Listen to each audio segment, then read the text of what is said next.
बहुत समय पहले की बात है। सोनपुर नामक गांव में राजेश्वरी अपनी दो बेटी मुक्ति और नैना के साथ रहती थी। राजेश्वरी के पति का स्वर्गवास हो चुका था, जिसके कारण राजेश्वरी सब्जी बेचकर अपना घर चलाती थी। एक दिन अचानक राजेश्वरी की तबीयत खराब हो जाती है। राजेश्वरी अपनी छोटी बेटी मुक्ति से कहती है, मुक्ति बेटा, आज मेरी थोड़ी तबीयत खराब है, क्या मेरे साथ सब्जी बेचने तुम चलोगी? क्योंकि मैं जोर जोर से आवाज नहीं लगा सकती और सब्जी आवाज लगाकर ही बिकती है। अगर तुम मेरे साथ चलती तो अच्छा होता। नहीं माँ, मैं आपके साथ सब्जी बेचने नहीं जा सकती। आपको पता है, आपकी वजह से मेरे दोस्त मुझे गरीब कहते हैं और मैं गली गली जाकर आपके साथ सब्जी बेचने के लिए आवाज लगाऊं? मैं तो किसी को मुंह दिखाने के काबिल नहीं रहूंगी। नहीं माँ, मैं आपके साथ नहीं जा सकती। आप नैना को साथ ले जाओ। क्यों मुक्ति की बच्चे, तुझे दिखाई नहीं दे रहा? मेरे पैरों पर मेहंदी लगी है, मैं सब्जी बेचने कैसे जा सकती हूँ माँ के साथ? और वैसे भी मेरी शादी होने वाली है। अगर मेरे ससुराल वाले ने मुझे सब्जी बेचते देख लिया तो? नहीं नहीं माँ, मैं नहीं जाऊंगी आपके साथ, मेरी बहुत बेइज्जती होगी। ठीक है, तुम दोनों में से कोई भी मेरे साथ मत जाओ, मैं अकेले ही सब्जी बेच लूंगी। आज ज्यादा नहीं, थोड़ी सब्जी बिक जाएगी। ऐसा कहकर राजेश्वरी सब्जी बेचने निकल जाती है। राजेश्वरी की पहले ही तबीयत खराब हो रही थी और धूप बहुत तेज थी, जिसके कारण राजेश्वरी बेहोश हो जाती है। तभी एक लड़की तनु राजेश्वरी को होश में लेकर आती है और राजेश्वरी से कहती है, माँ जी, आपका घर कहाँ है? मैं आपको घर छोड़ देती हूँ, आपकी तबीयत मुझे ठीक नहीं लग रही। ऐसा कहकर तनु राजेश्वरी को उसके घर ले जाती है। राजेश्वरी तनु को धन्यवाद कहती है। धन्यवाद बेटा, मेरी इतनी मदद करने के लिए। कोई बात नहीं माँ जी, इंसान ही इंसान के काम आता है। अगर मैं आपकी मदद न करती तो शायद कोई कार आपको कुचल कर चली जाती। आप बिल्कुल सड़क के किनारे पड़ी थी। आपको अपने साथ किसी को लेकर जाना चाहिए था। हाँ बेटा, कह तो तुम बिल्कुल ठीक रही हो। मैंने अपनी निकम्मी दोनों बेटियों से कहा था, मगर मेरी दोनों बेटियों ने मेरे साथ जाने से मना कर दिया। घर का खर्च चलाना है और दोनों बेटियों की शादी भी करनी है, उसके लिए पैसे भी इकट्ठे करने हैं, तो सब्जी बेचने तो जाना ही होगा।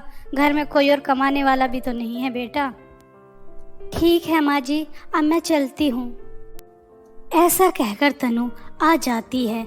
ऐसे ही समय बीत रहा था और एक दिन राजेश्वरी सब्जी बेच रही थी और राजेश्वरी की नज़र तनु पर जाती है। तनु फटे पुराने कपड़ों में खाने के लिए फल मांग रही थी।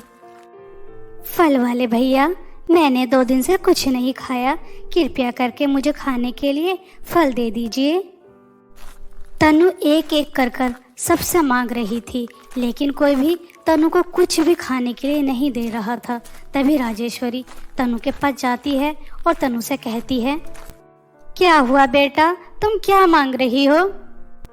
तनु पहले तो राजेश्वरी को अपनी हकीकत नहीं बता रही थी, लेकिन राजेश्वरी के जिद करने पर तनु राजेश्वरी को सब सच बता देती है कि उसका इस दुनिया में कोई नहीं है, वो अनाथ है और ऐसे ही मांग मांग कर अपना पेट पालती है। तनु की बातें सुनकर राजेश्वरी को बहुत दुख होता है और राजेश्वरी तनु से कहती है, नहीं तनु बेटा, आज से तुम अनाथ नहीं हो, तुम मेरे साथ मेरे घर चलोगी, मेरी बेटी बनकर। राजेश्वरी की बातें सुनकर तनु का दिल भर आता है और रोने लगती है। तभी तनु राजेश्वरी से कहती है, धन्यवाद माँ जी, आपने मुझे इतने प्यार से बेटी कहा। आज से पहले मुझे किसी ने बेटी तो क्या, खाने के लिए भी प्यार से नहीं दिया।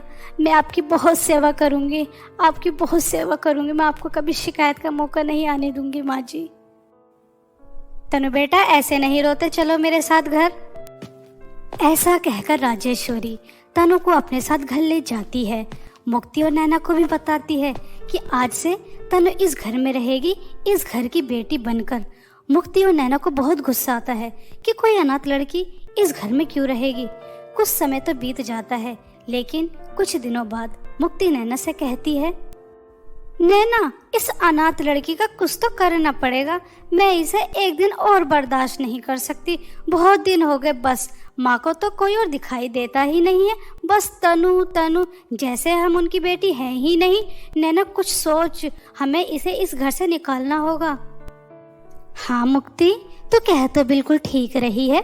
जब से तनु इस घर में आई है तब से माँ हम दोनों पर बिल्कुल भी ध्यान दे ही नहीं रही। बस तनु ही दिखाई देती है उन्हें, सिर्फ इसलिए कि वो माँ की मदद करती है। नहीं मुक्ति, तू ठीक कह रही है, इसका कुछ तो करना पड़ेगा। ऐसा कहकर मुक्ति और नैना एक प्लान बनाती हैं तनु को परेशान करने का। जब जब राजेश्वरी सब्जी बेचने चली जाती है तो उसके पीछे नैना और मुक्ति दोनों मिलकर तनु को बहुत ज़्यादा परेशान करती, उससे घर का सारा काम कराती। अगर खाना बनाने में या होमवर्क करने में समय लग जाता तो दोनों मिलकर तनु की पिटाई भी करती। तनु कुछ नहीं कहती। ऐसे ही समय बीत रहा था और एक दिन राजेश्वरी की अचानक बहुत ज़्यादा तबीयत खराब हो जाती है और राजेश्वरी मुक्ति, नैना और तनु को अपने पास बुलाती है और तीनों को एक एक जादुई नेल पॉलिश देती है। मेरी प्यारी बेटियों, मेरे पास अब ज़्यादा समय नहीं है। मैंने जो तुम्हें नेल पॉलिश दी है ये मामूली नेल पॉलिश नहीं है, ये जादुई नेल पॉलिश है। तुम्हारे पिता मुझे ये जादुई नेल पॉलिश देकर गए थे, उन्हें एक जादूगरनी ने दी थी। मैं सही समय का इंतज़ार कर रही थी, अब सही समय आ गया है। अब ये जादुई नेल पॉलिश तुम्हारे पास है। इस जादुई नेल पॉलिश को अपने नाखूनों पर लगाकर जितनी दूर तक तुम चलोगी वह जगह तुम्हारी हो जाएगी। बस बेटा, इस जादुई नेल पॉलिश से कभी लालच मत करना। इतना कहकर राजेश्वरी की मृत्यु हो जाती है। राजेश्वरी की मृत्यु से मुक्ति, नैना और तनु को बहुत बड़ा झटका लगता है। तीनों बहुत रोती हैं और कुछ समय बाद तीनों वह जादुई नेल पॉलिश लगा लेती हैं और एक जगह जाकर खड़ी हो जाती हैं। तनु कुछ दूर चलती है और रुक जाती है। मुक्ति और नैना तनु के ऊपर हंसती हैं। पागल लड़की, तुझ में अकल नहीं है। माँ ने कहा था जितनी दूर ये जादुई नेल पॉलिश लगाकर चलोगी वह जगह हमारी हो जाएगी। मैं तो बहुत दूर तक चलूंगी और उसके बाद मैं बहुत अमीर हो जाऊंगी। तू अनाथ गरीब की गरीबी रह जाएगी। वैसे भी चल, अच्छा है। हाँ हाँ मुक्ति, तू बिल्कुल ठीक कह रही है। मैं भी बहुत दूर तक चलूंगी, उसके बाद मैं बहुत अमीर हो जाऊंगी। फिर मैं अपनी शादी में बहुत सारा दहेज लेकर जाऊंगी। ऐसा कहकर नैना और मुक्ति बहुत दूर तक भागती हैं। नैना और मुक्ति बहुत लालची थी, इसलिए मुक्ति और नैना रुक ही नहीं रही थी, बस भागे जा रही थी। सुबह से शाम हो जाती है और दोनों इतनी देर भागने की वजह से दोनों गिरकर मर जाती हैं।